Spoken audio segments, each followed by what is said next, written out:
Okay, today's video is going to start introducing some terminology that we use when doing proofs in geometry. So geometry is a set of ideas that builds logically upon basic definitions and postulates that we accept as true.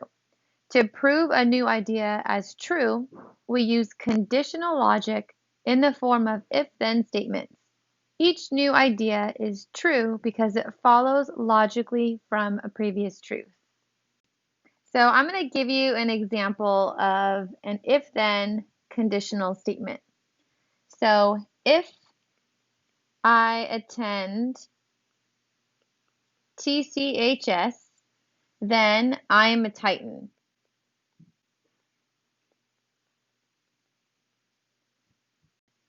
The if part of the statement is called the hypothesis. The then part of the statement is called the conclusion. So when using if-then statements, we typically box the hypothesis and underline the conclusion. So we're going to do that with these three examples. So if the sun is out, then it is daytime. Which one of these is the hypothesis?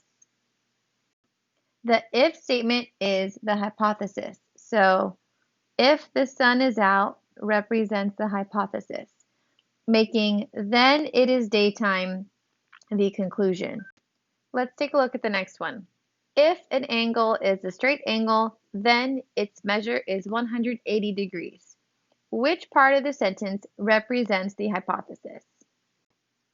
Because the hypothesis is represented by the if part, where it says if an angle is a straight angle, that's going to represent the hypothesis. So we box the hypothesis, underline the conclusion. So the conclusion is then its measure is 180 degrees.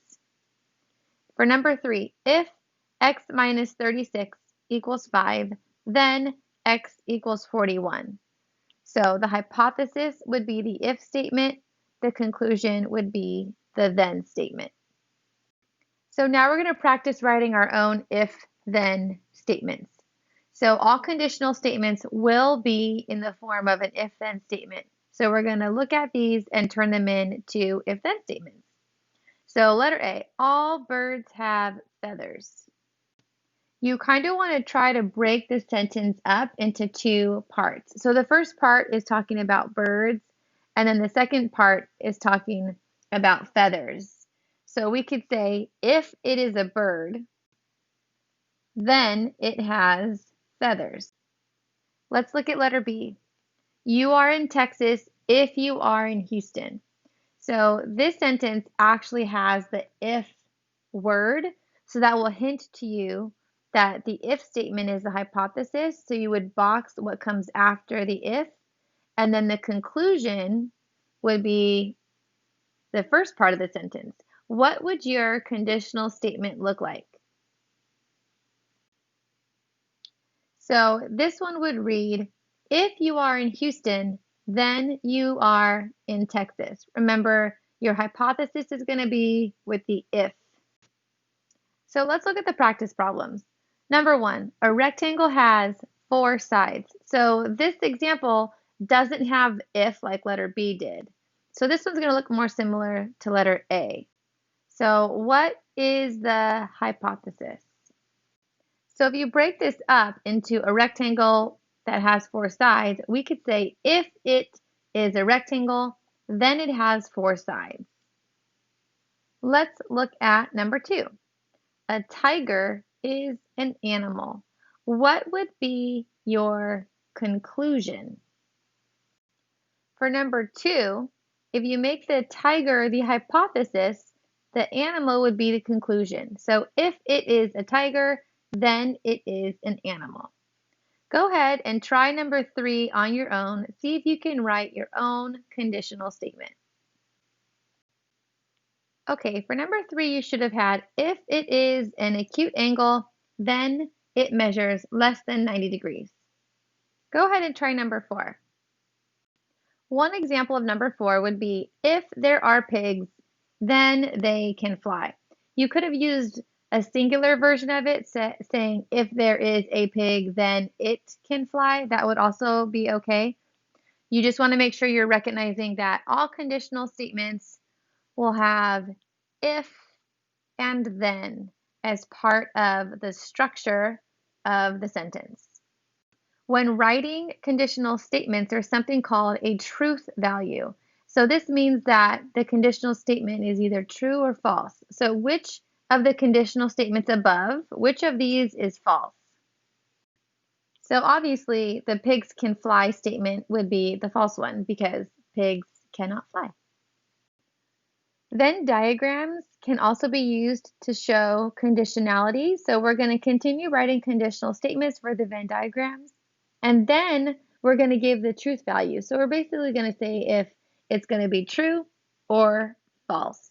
So when you have a Venn diagram, the inside circle is the if statement, and the outside is the then statement. So this one is, if it is a poodle, then it is a dog. So think about whether or not this statement is true or false. So this statement would be true.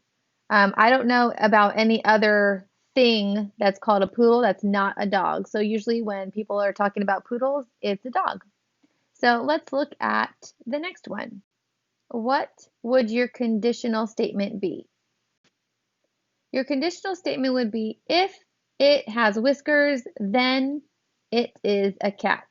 Think about whether or not this statement is true or false. So this statement would actually be false because there are other animals that have whiskers that are not cats. Like dogs have whiskers, mice have whiskers, rabbits have whiskers.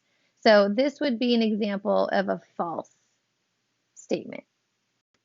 So counterexamples are examples that show the conditional statement is false. So write a counterexample for each of the statements. So this is the one we just had. If it has whiskers, then it is a cat. And we said that there were other animals that had whiskers. So let's look at the next one. If it is February, then there are only 28 days in the month. So we're writing a counterexample. So let's review. A counterexample is an example that shows a conditional statement to be false. So we have to think about, when is this false? So if you remember, February, when it's a leap year, it has more than 28 days. So just because it's February, that doesn't necessarily mean there's only 28 days in the month, because in a leap year, there's more than 28 days. Let's look at number 3. If x squared is greater than 0, then x is greater than 0.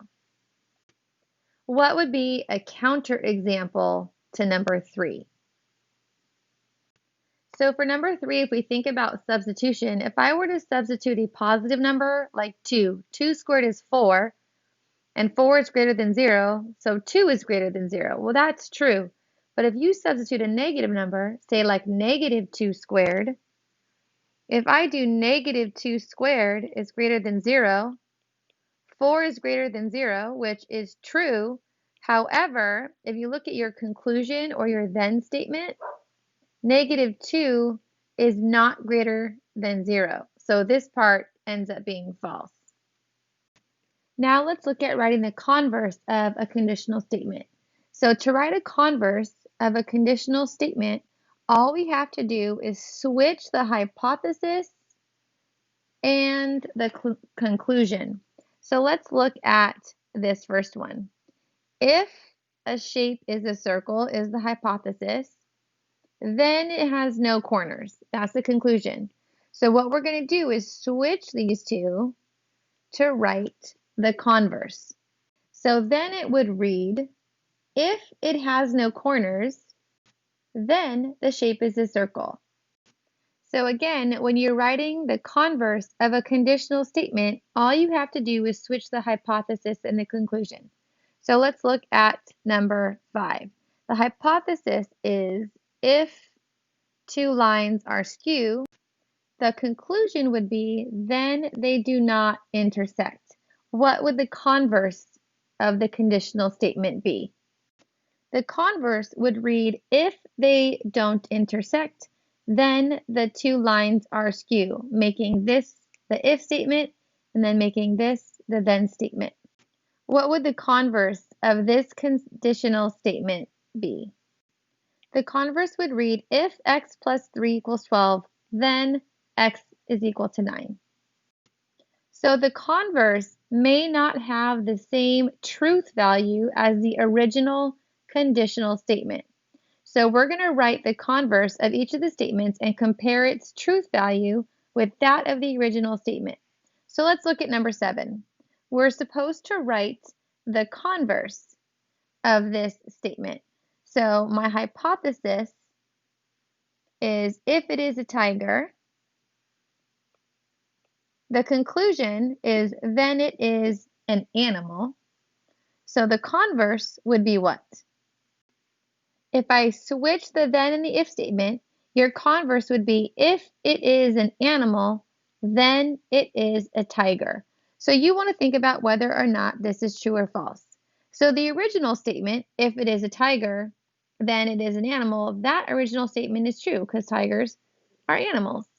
But if we look at the converse of the conditional statement, if it is an animal, then it is a tiger, that's not necessarily true. If you have an animal, it could be any kind of animal, not necessarily a tiger. So this converse is false. Let's look at the next one. If a is equal to 5, then a squared is equal to 25.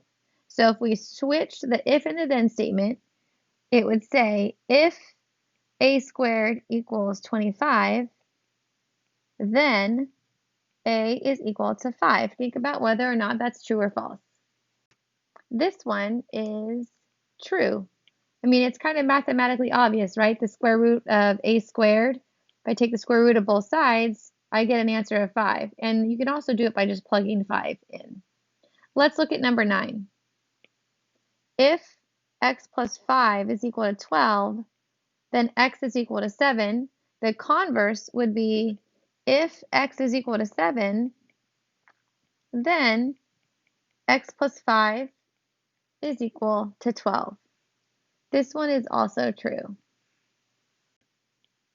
For the last exercise, you want to figure out which conditional statement has a false converse. So these are all the conditional statements, but we're focusing on the false converse of those statements. So see if you can get the right answer. So let's take a look. The answer is B. So let's take a look at all the converses. Remember, we're going to switch the hypothesis with the conclusion. So this is going to be my if statement. If they have no points in common, then the two planes are parallel. That's true. If it lies on the y-axis, then a point has x-coordinate 0. That's also true. If they have the same measure, then two angles are congruent, which is also true. So your answer would be B, because it has a false converse. So if it has 4 sides, then it is a square. So this is false because rectangles also have 4 sides, rhombuses do, diamonds do, kites do. So there's a lot of shapes that have 4 sides. So let's look at your summary. A conditional statement is only false when a true hypothesis produces a false conclusion.